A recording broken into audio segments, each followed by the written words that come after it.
नमस्कार दोस्तों, कैसे हैं आप? दोस्तों, 1 महीने पहले हम 2025 को सेलिब्रेट कर रहे थे, न्यू ईयर को सेलिब्रेट कर रहे थे। देखते-देखते जनरेशन अल्फ़ा भी आ गई। डिकेड्स से हम लोग हर एक जनरेशन्स को एक स्पेसिफिक नाम दे कर के बुलाते हैं और उस हिसाब से उनको डिफ़ाइन कर दिया जाता है। दोस्तों, साइंटिस्ट का बोलना है कि जनरेशन जो अल्फ़ा है, वो काफ़ी टेक सेवी होगी, डाइवर्स होगी और ग्लोबली कनेक्टेड होगी। दोस्तों, जनरली हम लोग जब भी डिस्कशन करते हैं तो एक वर्ड आता है generation gapping, generation gapping, generation gapping. क्या है ये जनरेशन गैपिंग? क्या हमने कभी इसके बारे में सोचा है? क्या हमने कभी इसके बारे में अच्छे से विचार किया हुआ है? हम क्यों ये शब्द का यूज़ करते हैं जनरेशन गैपिंग? दोस्तों, अगर आप देखेंगे 1 महीने पहले मल्टीपल एडिटोरियल्स में निकल करके आ रहा था कि जनवरी एक ऐसा मंथ होता है जिसमें कई सारे नए प्रोमिसेस होते हैं, कई सारे नए न्यू ईयर रिजोल्यूशंस लिए जाते हैं, कई सारी डायरीज की सेल बढ़ जाती है, कई सारी नोटबुक्स की सेल बढ़ जाती है, कैलेंडर्स और प्लानर्स की सेल बढ़ जाती है। 1 महीना ऑलरेडी चला गया है 2025 का। आप इस समय किस स्टेज पे हैं? क्या आपने जो भी प्लान किया था, क्या आपने जो भी एम किया था, अभी भी वो फॉलो कर रहे हैं फैब में? क्या आपका प्लान है, आपका एम है कि उसको एंटायर द ईयर 2025 में फॉलो किया जाए? दोस्तों, इस पर्टिकुलर उधेड़-बुन से जुड़ी एक अपनी पर्सनल स्टोरी मैं आपके साथ शेयर करना चाहता हूँ। दोस्तों, हमने बचपन से ही हमेशा बड़े-बड़े एम और बड़े-बड़े एम्बिशंस प्लान किए थे। अपने दोस्तों के साथ बात करते थे कि कोई कहता था मैं ये बनूँगा, कोई कहता था मैं वो बनूँगा, मैं इंजीनियर बनूँगा, मैं साइंटिस्ट बनूँगा, मैं एयरक्राफ्ट इंजीनियर बनूँगा, मैं डिफेंस में जाऊँगा। ऐसे-ऐसे करके हम लोगों ने अपने अलग-अलग प्रॉमिसेस, सेल्फ प्रॉमिसेस एक-दूसरे को शेयर किए। आज हम अपनी लाइफ में क्या एक बार वापस जाकर के उस चीज़ को रिव्यू कर सकते हैं कि जो भी हमारे एम्स थे, जो भी हमारी मिशंस थे, जो भी हम लोगों ने प्लान किया था, क्या हम सच में उस डायरेक्शन में ही आगे बढ़ रहे हैं? शायद नहीं। अगर आप अच्छे से उन सारी चीज़ों को रिव्यू करेंगे तो आपको आंसर यही मिलेगा, शायद नहीं। ऐसा क्यों होता है हमारे साथ में? दोस्तों, मैंने अगर अपनी पर्सनल लाइफ में इस चीज़ के बारे में सोचा है, तो मैंने कई बार पाया कि वक़्त नहीं मिल पाता हम लोग को। मेरा खुद का भी एक यही शिकायत थी कि टाइम नहीं है, टाइम नहीं है, टाइम नहीं है। अपनी खुद की चीज़ों को करने का ही टाइम नहीं है। तो असल में गलती किसकी है, इस वक़्त की या फिर हमारी?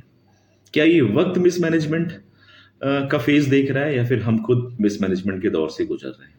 एक बार हमें विचार करना चाहिए बहुत ही अच्छे से, क्योंकि अगर इन जनरेशन्स के साथ में हमें कंधे से कंधा मिला करके चलना है और नेशन बिल्डिंग करनी है और सेल्फ डेवलप करना है और ग्रोथ की नई स्टोरी लिखनी है, तो हमें इन सारी चीज़ों पे, इन सारे फैक्ट्स को ज़रूर कंसीडर करके और सोच करके चलना चाहिए। दोस्तों, जनरली हम कई बार कमिटमेंट्स कर जाते हैं, सेल्फ प्रॉमिसेस कर जाते हैं, बड़ी-बड़ी प्लान्स हम लोग सोचते हैं, लेकिन उनको अडेयर नहीं कर पाते हैं। उसका मेन रीज़न क्या होता है, जो मैंने अपनी लाइफ में देखा, आप बड़ी-बड़ी चीज़ें प्लान तो करते हो, लेकिन एक्शन में आप उनको कन्वर्ट नहीं कर पाते हो।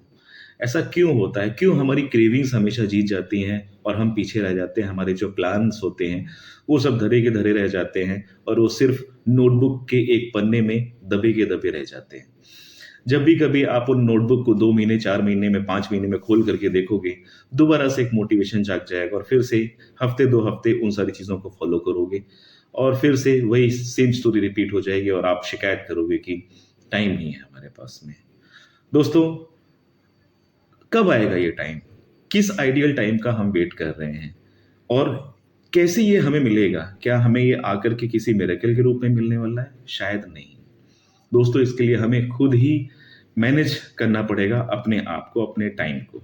अगर हम एक प्रॉपर रूटीन को फ़ॉलो करेंगे और उस रूटीन के अकॉर्डिंग हम अपने सारे के सारे प्लान्स डिवाइड करके चलते चले जाएँगे, तो शायद हम हर वो चीज़ कर सकते हैं जो हमने कभी सपना देखा था अपने बचपन में, अपने कॉलेज के डेज़ में, जब हम लोग ये सारी डिस्कशन करते थे अपने फ्रेंड्स के साथ में। तो इतना मुश्किल है नहीं, सिर्फ़ छोटी-सी चीज़ है, अपने आप को प्रॉपर प्लानिंग्स को कन्वर्ट करने के लिए हमें अपने एक्शंस को मोटिवेट करना होगा। अगर आप किसी भी चीज़ को सिर्फ प्लान करके रखेंगे और उसको एग्ज़ीक्यूट नहीं कर पाएँगे, तो उस प्लानिंग का कोई फ़ायदा नहीं है, that is just a waste. दोस्तों, आज से कई साल पहले मैंने एक कोट देखा था, nothing changes if nothing changes. और वो चीज़ मेरे मन में, मेरे दिलो दिमाग में अच्छे से घर कर गई। मुझे लगा कि बिल्कुल सही बोल रहा है और ये शायद मेरे पे एप्लीकेबल हो रहा है। उस दिन से ही मैंने अपना एक शेड्यूल बनाया और अपने दिन के सुबह के 2 घंटे और दिन के या फिर रात के 2 घंटे और निकालना शुरू कर दिया। तो इन टोटलिटी मैंने 4 घंटे देना शुरू कर दिया। दोस्तों, जनरली हमें हमारे पेरेंट्स ने, हमारे बड़े बुजुर्गों ने, हमारे टीचर्स ने, हमारी सोसाइटी ने, सबने ही बोला है कि आपको सुबह जल्दी उठना चाहिए और शाम को जल्दी वाइंड अप करके अपना दिन खत्म कर देना चाहिए। मैंने सेम चीज़ ही प्लान की और कोई बड़ा प्लानिंग किया नहीं, ऐसा कुछ नहीं किया जिससे मेरे को बहुत तकलीफ हुई हो या फिर मुझे बहुत ज़्यादा एडजस्ट करना पड़ा। दोस्तों, सुबह के लिए मैंने 2 घंटा निकालना शुरू किया।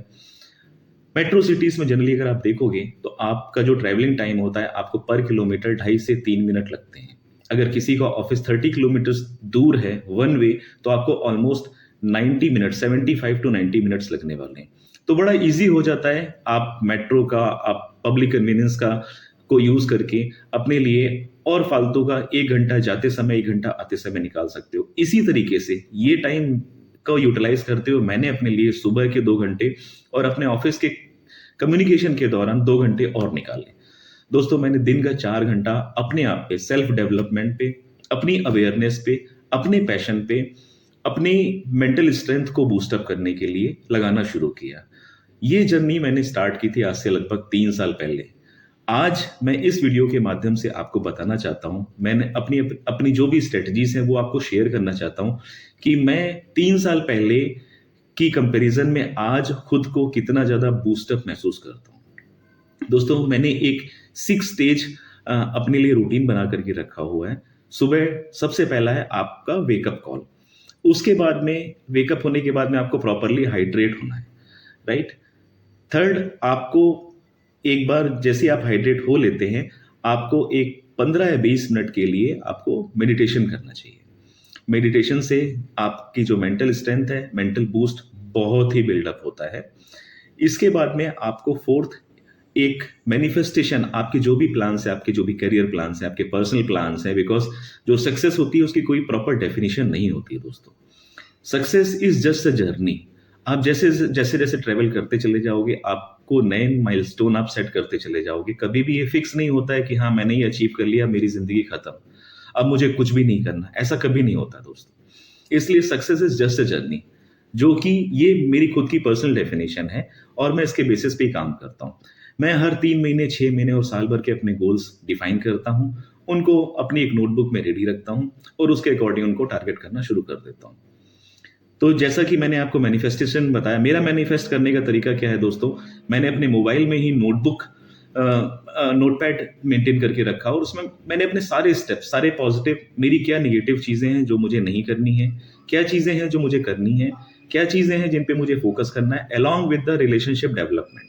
चाहे वो फैमिली हो, चाहे वो फ्रेंड्स हो, चाहे वो सोसाइटी हो, चाहे आपके ऑफिस कलीग्स हो, वो भी मेरी एक लिस्ट में आता है।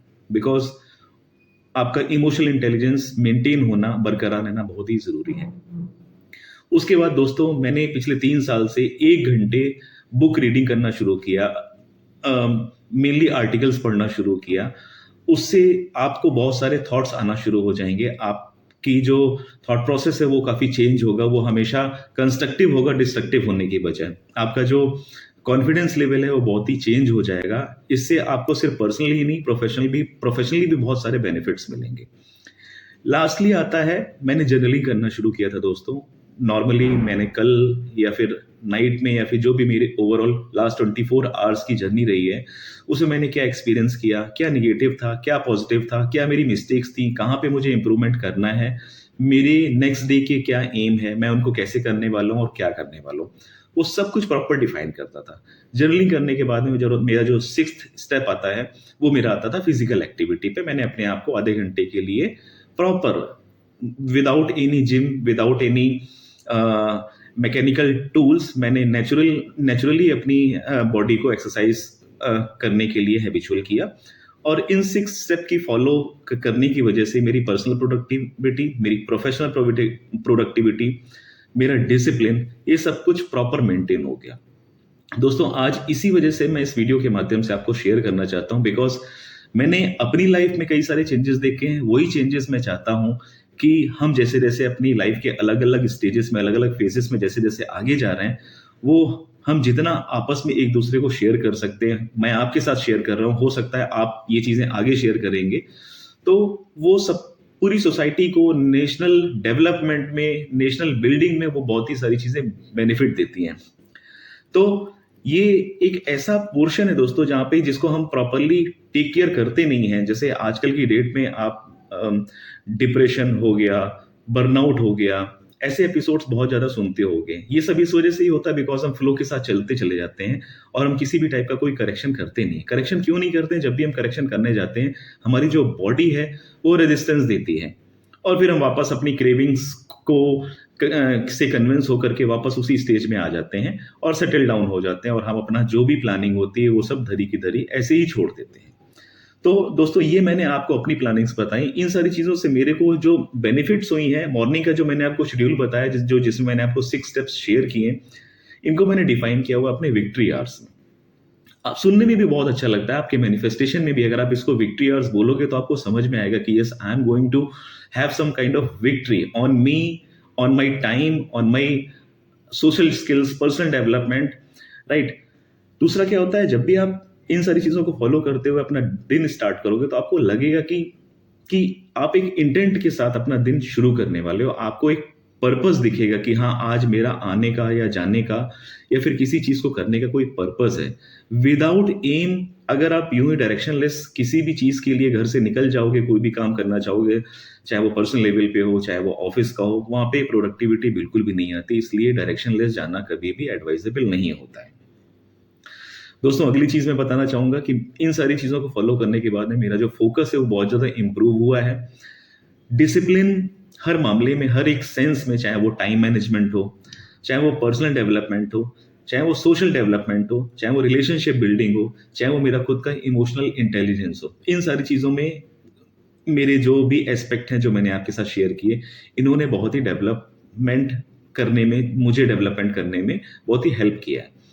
दोस्तों ये सारी चीज़ें आपको कई सारे यूट्यूबर्स ने, कई सारे चैनल्स ने, कई सारे आपके ट्रेनर्स ने पहले भी शेयर की होंगी, लेकिन मैं वीडियो पे आपके सामने लाइव आकर के ये आपको बताना चाहता हूँ और ये बात आपके साथ शेयर और एक्सप्रेस करना चाहता हूँ कि जब तक आप एक्शन लोगे नहीं, आप सिर्फ मोटिवेशनल वीडियोस देखते रहोगे, आप लोगों की सक्सेस स्टोरीज देखते रहोगे, लोग कैसे बाउंस बैक कर चुके हैं या फिर कर रहे हैं, आप सिर्फ ये सब देखते रहोगे, उससे कोई बेनिफिट होने वाला है नहीं जब तक आप उन सारी चीज़ों को प्रॉपर एग्जीक्यूशन मोड में नहीं लाओगे। इसलिए दोस्तों मेरी आपसे ये गुजारिश है, इस वीडियो को अपने और अपने फ्रेंड्स के साथ में शेयर करिएगा, उनको भी मोटिवेट करिए कि जो प्लानिंग है उन प्लानिंग का एग्जीक्यूशन बहुत ज़्यादा इंपॉर्टेंट है। आप जब चीज़ें एग्जीक्यूट करोगे, उनको एग्जीक्यूट करने के बाद में आप हफ्ते भर में, 15 दिन में, महीने में या 6 महीने, 3 महीने, एनुअली कैसे भी आप उनको इंट्रोस्पेक्ट कर सकते हो, आप रिव्यू कर सकते हो। उसके बाद आप अपना ग्रोथ प्लान दोबारा से अल्टर कर सकते हो कि मैंने ये प्लान किया था, ये नहीं हो रहा क्योंकि मेरी ये एक्शन प्रॉपर डायरेक्शन में नहीं जा रहे हैं। आप उन सारी चीज़ों को अल्टर कर सकते हो, बट आप कहीं ना कहीं ज़रूर पहुंचोगे जो भी आपने प्लान किया होगा। इसलिए दोस्तों मेरी आपसे गुजारिश है कि एक्शन मोड में आना बहुत ज़रूरी है। सिर्फ प्लानिंग मोड में रहने से कोई बेनिफिट नहीं होने वाला है। प्लीज़ इस वीडियो को आप अपने जितने भी फ्रेंड्स हैं, जितने भी रिलेटिव्स हैं, उनके साथ शेयर करिएगा। ये मेरी अपनी पर्सनल खुद की स्टोरी है जो मैं आपके साथ में शेयर कर। तो दोस्तों इस स्टोरी के माध्यम से मैं आपके साथ ये शेयर कर रहा था कि किस तरीके से मैं 4 घंटे पर डे बेसिस पे निकाल करके एनुअली ऑलमोस्ट 1400 आवर्स से ज़्यादा का टाइम है जो मैं अपने सेल्फ डेवलपमेंट, अपनी पर्सनैलिटी डेवलपमेंट और अपनी बाकी पैसिव इनकम से रिलेटेड चीज़ों में इन्वेस्ट करता हूँ। और अगर आप देखोगे इसको नंबर ऑफ डेज़ के अकॉर्डिंग, तो ऑलमोस्ट 60 डेज़ हैं जो कि मुझे एक साल में एक एक्स्ट्रा टाइम है जो मैं अपने शेड्यूल से फाइंड आउट कर रहा हूँ, एडजस्ट करके उसको प्रॉपर डिसिप्लिन्ड मैनर में उसको डिवाइड करके और हर एक सारी चीज़ों को प्रायोरिटी देते हुए मैं उन पे काम करने में लगा हुआ हूँ ऑलरेडी। तो इस तरीके से आप भी अपना टाइम मैनेज कर सकते हैं। आपके भी जो प्लान्स हैं, जो गोल हैं, जो भी आपका करियर का एम है या फिर अगर आपका कोई पैशन है, आप प्रॉपर्ली अपने टाइम को मैनेज करते हुए, आप अपनी सारी चीज़ें प्लान्ड वे में करते हुए उन सारी चीज़ों को फॉलो कर सकते हैं। ये कोई रॉकेट साइंस है नहीं। और दोस्तों ये सारी चीज़ें आप जितना फॉलो करेंगे उतना ही ज़्यादा आप एक तरीके से कॉन्फिडेंस और बिल्डअप करेंगे अपने अंदर, और वो सारी चीज़ें आपकी टोटल ओवरऑल प्रोडक्टिविटी बूस्ट करेगी हर एक सेंस में। दोस्तों, आपके भी अगर कुछ अपने पर्सनल एक्सपीरियंस हो जैसे मैंने आपके साथ शेयर किए, तो प्लीज़ आप उसको कमेंट बॉक्स में शेयर करिएगा। Thank you very much.